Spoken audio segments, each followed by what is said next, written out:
Welcome back to the Brian Crombie Radio Hour on Saga 960. I wanted to end the show with a few more comments on the U.S. election. 48 hours ago, the polls closed. We still haven't got the final result, though looks like we may get it sometime soon.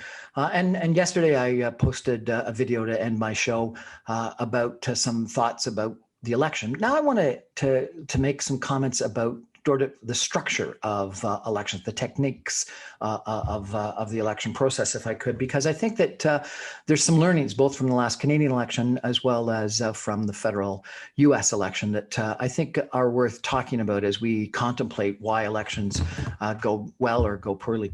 And the first is this strange electoral college system that they have in the United States that frankly is very similar to the system that we have in Canada, where we elect our government, our prime minister, by way of the vote, first past the post in 300 plus federal ridings across the country, and not by popular vote.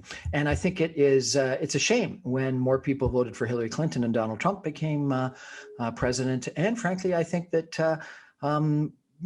the same thing in Canada, where the popular vote was not won by the party that's currently leading the government. And it really takes us away from one person, one vote, which should be, I think, the basic principle of democracy. And so I think that popular vote is something that should be considered far greater than it has been in the systems that we have both in Canada and in the United States.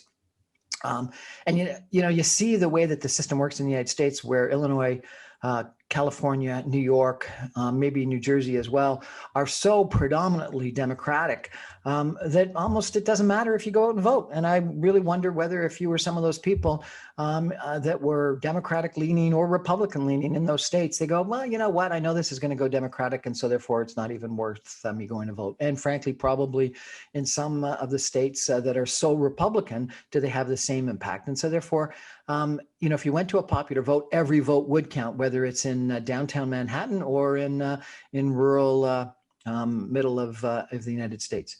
The second point, I think, would be that it's interesting that you've got these runoff votes in Georgia, and if you get less than 50%, you have a runoff. In France, they have a runoff for president. There's been a whole bunch of criticism of runoffs, that they end up being problematic and too expensive, and all these other issues. I think runoff votes or priority votes make a lot of sense. And the only difference between a priority voting system and a runoff vote is that you've got, in a runoff, separation between the time that you choose who you vote for first and who you may choose to vote for second. And I think, frankly, the runoff is good because then you can contemplate and people that lose and don't get into the runoff can then come out and potentially support one of the people that are the successful people on the runoff votes. And so I really think that this good decision by the Ontario government to disallow priority voting is a mistake. I think priority voting or runoff votes make a lot of sense, and we should seriously consider them. The third thing that I want to comment about is that there's been so much attention on motivating your base and only motivating your base. And maybe the second thing is discouraging other people to go vote in this U.S. election. Frankly, there was in the last Canadian election as well. I really don't think that's what democracy should all be about. Australia has got a system where it's compulsory voting. Everyone votes. And so therefore, turning out the vote is not your number one criteria, because everyone's going to turn out. Persuasion ends up being the criteria. I think when you've got a desire to turn out your vote and appeal to your base, you end up polarizing society, polarizing the political spectrum, and appealing to people on the extremes. If what you're trying to do is everyone is going to vote, then what you need to do is you need to go more moderate. You need to go to the center, because you need to appeal to not only your base, but to other people as well.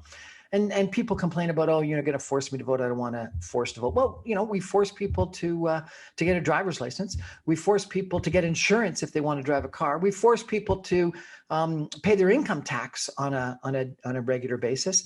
Why can't we force people to vote? And if you don't like any of the choices, you still vote, but you can say none of the above. I got no problems with that.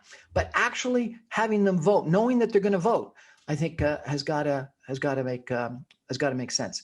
And what we found out, it's taken a bit longer with the mail-in voting system, is that mail-in voting systems can work. And I firmly believe computerized voting systems can work. And so therefore, making it easier to get to the polls makes a ton of sense. And giving people the option, vote in advance, vote in person, vote by mail. I think vote by computer. If we can do banking by computer, if we can do income taxes by computer, we've got to be able to do voting by computer, which obviously would make a lot of sense.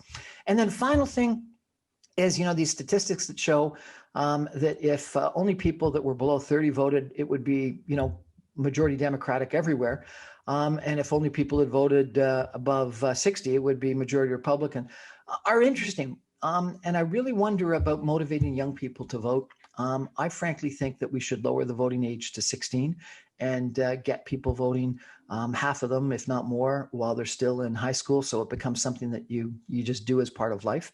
And so those would be the 5 things that I think I would recommend from a voting structure standpoint, both in Canada and the United States. I'll say just in Canada since I'm a Canadian. But number 1 is that we have proportional voting. And since proportional voting and priority voting, which is my number 2 recommendation, might be in conflict, frankly, what I would do is I would do priority voting, runoff voting, based on proportional by districts for the House of Commons. And then what I would do is I would do popular vote, proportional voting for the Senate and make it directly elected by region. So Atlantic, Ontario, Quebec, Prairies, and BC. And we're getting closer. Harper, when he was prime minister, had an elected senator. The United States has an elected senate, and it works incredibly well by effectively region. And I think because it's by state, and I think if we did 5 regions across Canada and elected by senators by proportional vote, I think that would give us a Senate that really is far more substantive than the Senate we have right now, and then do priority voting in the districts, the ridings across Canada. Then I think what we should do is have compulsory voting where everyone comes out to vote. So you have to persuade, you have to appeal to everybody rather than just turn out your base, and this discouraging people to go voting and all of the negative stuff, I think would dissipate to a large extent.